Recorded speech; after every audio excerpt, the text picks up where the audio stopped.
நான் சொல்ல போகிற அந்த ஒரு வரியை சொல்வதற்காக எத்தனை நாட்கள் நான் காத்திருந்தேன் என்பது எனக்குத்தான் தெரியும். தர்மத்தாயின் தவ புதல்வரே, தமிழக வெற்றி கழகத்தின் தலைவரே, வருக வருக வருக. தலைவரின் தலைமை உரை.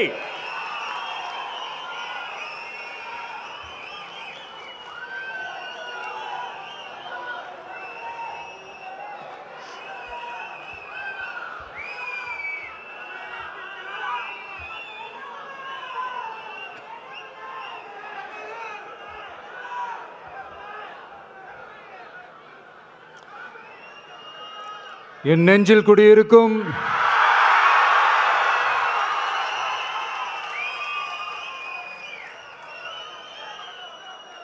என்னுடைய தோழர்களுக்கும் தோழிகளுக்கும் தமிழக மக்களுக்கும் என்னுடைய வணக்கம்.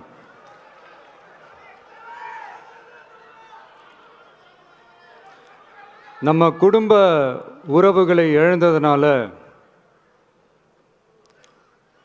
சொல்ல முடியாத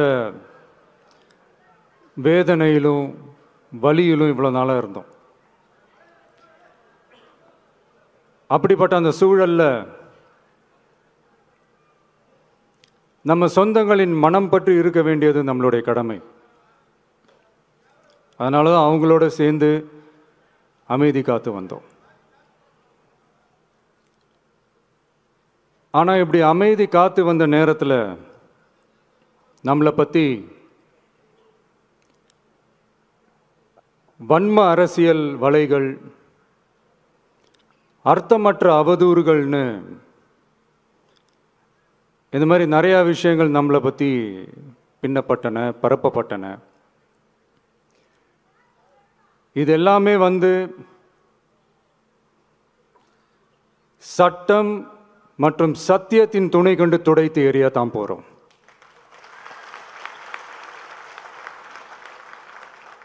பட் அதுக்கு முன்னாடி தமிழக சட்டமன்றத்தில் நமக்கு எதிராக நிகழ்த்தப்பட்ட ஓர் உரைக்கு ஒரு நாகரிக பதிலடி கொடுக்கணும்னு நான் நினைக்கிறேன்.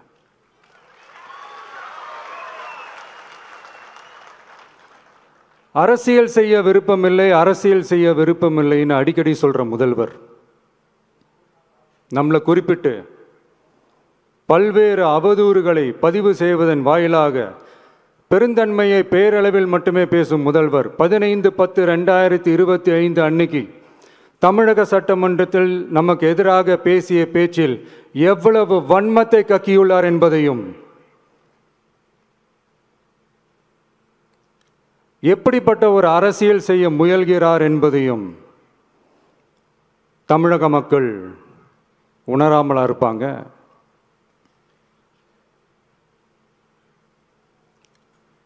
இந்த கரூரோடு சேர்ந்து 5-6 மாவட்டத்துக்கு இந்த மக்கள் சந்திப்பு நிகழ்ச்சிகள்லாம் நடத்தியிருக்கிறோம், போயிருக்கிறோம்.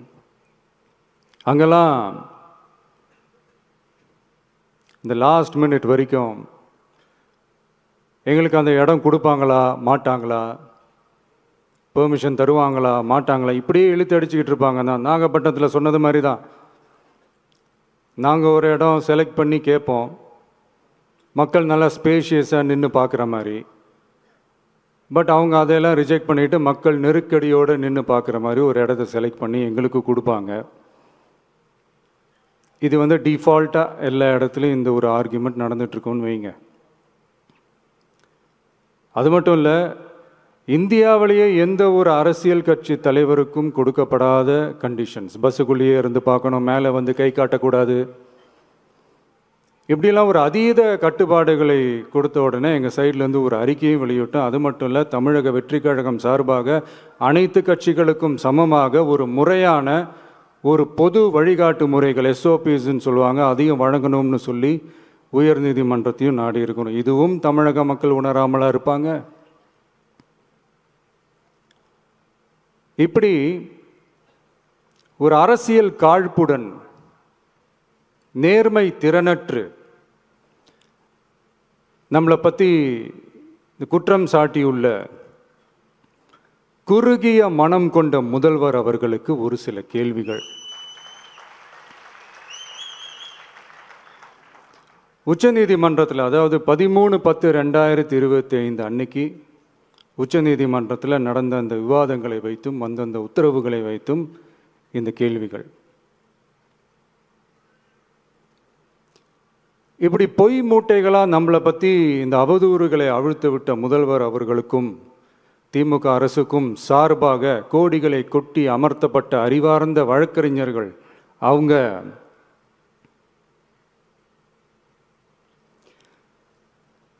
இந்த கபட நாடக திமுக அரசோட தில்லுமுல்லுகளை தாங்கி பிடிக்க இயலாமல் உச்ச நீதிமன்றத்தில் திக்கு திணறி நின்றது முதல்வர் அவர்களுக்கு மறந்துவிட்டதா? இந்த கரூர் சம்பவத்துக்கு அப்புறமே அவசரமாக ஒரு தனிநபர் ஆணையம், அந்த தனிநபர் ஆணையத்தை அவமதிக்கிற மாதிரி அரசு உயர் அதிகாரிகள், காவல்துறை உயர் அதிகாரிகள் எல்லாருமே நம்மளை பற்றி ஃபுல்லாக இந்த அவதூறுகள் பரப்பி ஒரு செய்தியாளர்கள் சந்திப்பு அவசரமாக. இதெல்லாம் ஏன் நடக்குது, எதுக்காக நடக்குது அப்படின்னு ஒட்டுமொத்த தமிழக மக்களும் கேள்வி கேட்க ஆரம்பித்தாங்க. இதுவும் தமிழக முதல்வர் மறந்துட்டாரா? அதுக்கப்புறம் அந்த தனிநபர் ஆணையத்தை தலையிலேயே கொட்டி வீட்டுக்கு அனுப்பிச்சிட்டாங்க, அது வேறு விஷயம்.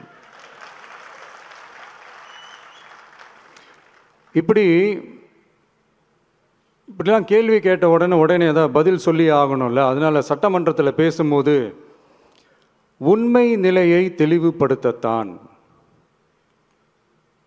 அப்படின்னு ஏதோ இந்த சட்ட ரீதியாகவும் சத்தியத்திற்காகவும் நடந்தது போல ஏதோ சாமர்த்தியமாக பேசுகிறதா நினச்சி பேசியிருக்காங்க. இப்படி ஒரு 50 வருஷமாக பொது வாழ்க்கையில் இருக்கிற ஒருத்தவங்க ஒரு முதல்வர் அவர்கள் சொன்னது எவ்வளவு பெரிய ஒரு வடிகட்டின பொய் சப்பை கட்டுன்னு நான் சொல்லலை, உச்ச நீதிமன்றம் சொல்லியிருக்கிறாங்க. அவங்க சொன்னதெல்லாம் கொஞ்சம் என்னன்னு கொஞ்சம் லைட்டாக பார்ப்போமா?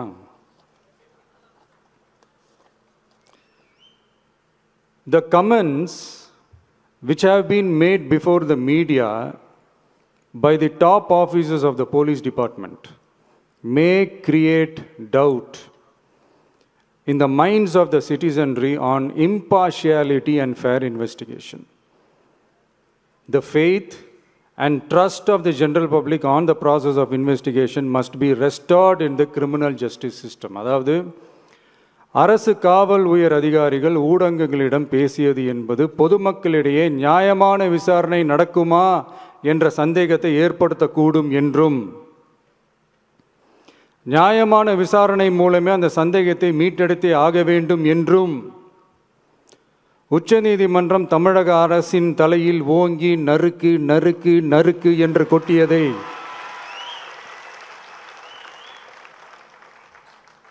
முதல்வர் அவர்கள் மறந்துட்டாரா?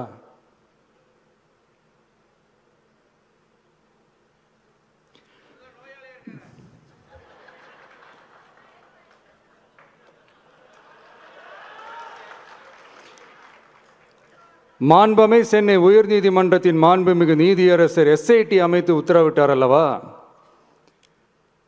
அந்த உத்தரவை ஏதோ சட்டத்தின் மீதும் நீதி பரிபாலனத்தின் மீதும் மரியாதை கொண்டவர்கள் போல ஒரு நாடகத்தனமான கொண்டாட்டத்தை திமுகவும் திமுகவிற்கு ஒத்து ஊதுவோரும் நடத்தி கூத்தாடி குதூளித்தனர் அல்லவா? தாவேகாவிற்கு எதிராகவும் நமக்கு எதிராகவும் உயர்நீதிமன்ற மாண்புமிகு நீதியரசர் தீர்ப்பளித்து விட்டதாக விதந்தோதி விழா எடுத்தனர் அல்லவா? அந்த உத்தரவை குறித்து சொல்லும்போது எந்த ஆவணத்தின் அடிப்படையில் அந்த உத்தரவு அமைக்கப்பட்டது? நான் கேட்கல, உச்ச நீதிமன்றம் கேட்டிருக்கிறாங்க. The judgment is completely silent about how learned single judge arrived at such a conclusion and what material was pursued by the court என்று உச்ச நீதிமன்றம் உரத்த குரலில் கேள்வி கேட்டது. அப்போதும் கூட உச்ச நீதிமன்றத்தில் திமுக அரசுக்காக வாதாடிய அறிவார்ந்த மூத்த வழக்கறிஞர்கள் பதில் சொல்ல இயலாமல் வாய் மூடி மௌனம் காத்ததை நாடே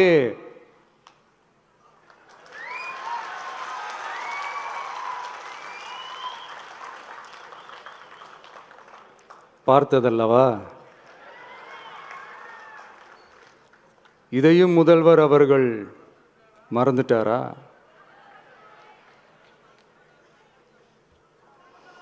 Such petition ought to be dealt with by the division bench, registering as public interest litigation in right earnest and not to be dealt with by a single bench. அதாவது பொது வழிகாட்டு முறைகளான எஸ்ஓபி அமைக்கப்பட்டு வெளியிட வேண்டும் என்ற கோரிக்கையுடன் வந்த ரிட் மனுவை நீதிபதிகள் டிவிஷன் பெஞ்ச் தான் கையாள வேண்டும்,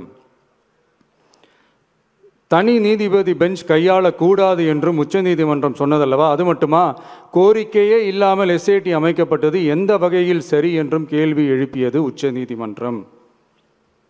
இது எல்லாமே அறியாமலோ இல்லை அறியாதது போலவோ உச்சபட்ச அதிகார மயக்கத்தில் இருந்து பேசினாரோ முதல்வர் அவர்கள்? மனிதாபிமானம், அரசியல் அறம், மாண்பு இதெல்லாம் எதுவுமே இல்லாமல் வெறும் பேச்சில் மட்டுமே பேசிக்கிட்டு அரசியல் ஆதாயம் தேடுற ஆட்டத்தை ஆடத் தொடங்கிவிட்டார் முதல்வர் அவர்கள்.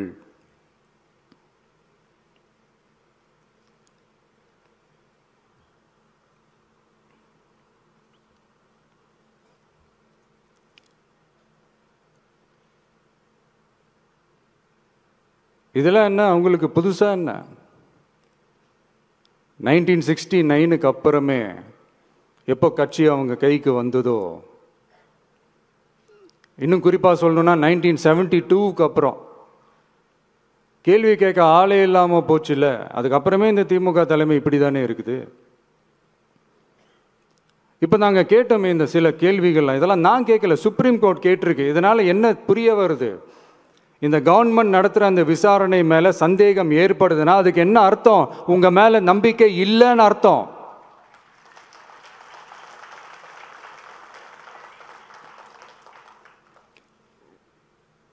இதெல்லாம் ஏன் எதுக்காகன்னு முதல்வர் அவர்களுக்கு புரியுதா?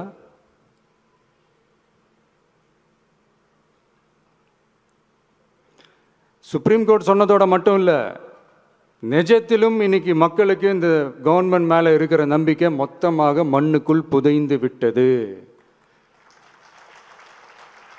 இதுவாவது முதல்வர் அவர்களுக்கு புரியுதா? புரியலனா 2026 தேர்தலில்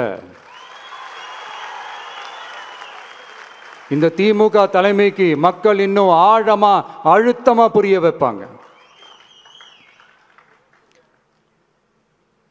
அப்போ கூட இவங்க என்ன பண்ணுவாங்க தெரியும்ல, 5 வருஷத்துக்கு ஒரு வாட்டி பழக்க தோஷத்தில் ஒரு அறிக்கை ஒன்று வெளியிடுவாங்களே, மக்கள் தீர்ப்புக்கு தலை வணங்குகிறோம் அப்படின்ட்டு அந்த அறிக்கையை வெளியிட்டுட்டு இப்போ அறிவாலயத்தில் போய் ஓடி ஒளிஞ்சுப்பாங்க. இப்பவே ரெடி பண்ணி வச்சுக்கோங்க அந்த அறிக்கையை. எப்படி? மக்கள் தீர்ப்புக்கு தலை வணங்குகிறோம்.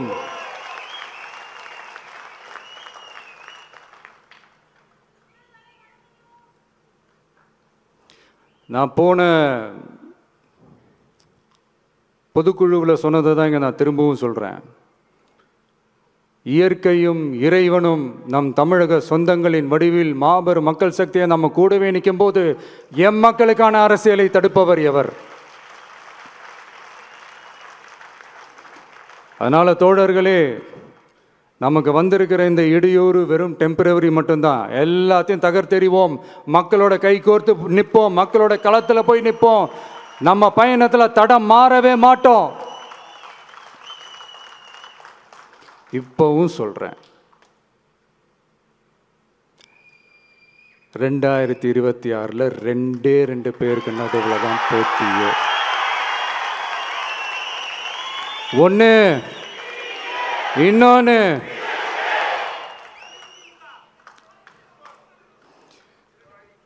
இந்த போட்டி இன்னும் ஸ்ட்ராங்காக மாறப்போகுது.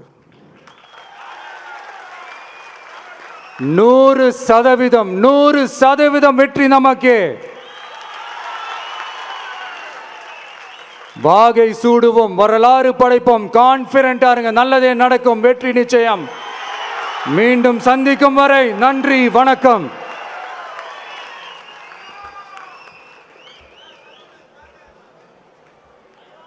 வெற்றி தலைவருக்கு ஒரு அரங்கம் நிறைந்த கரவொலியை பரிசாக தருவோம்.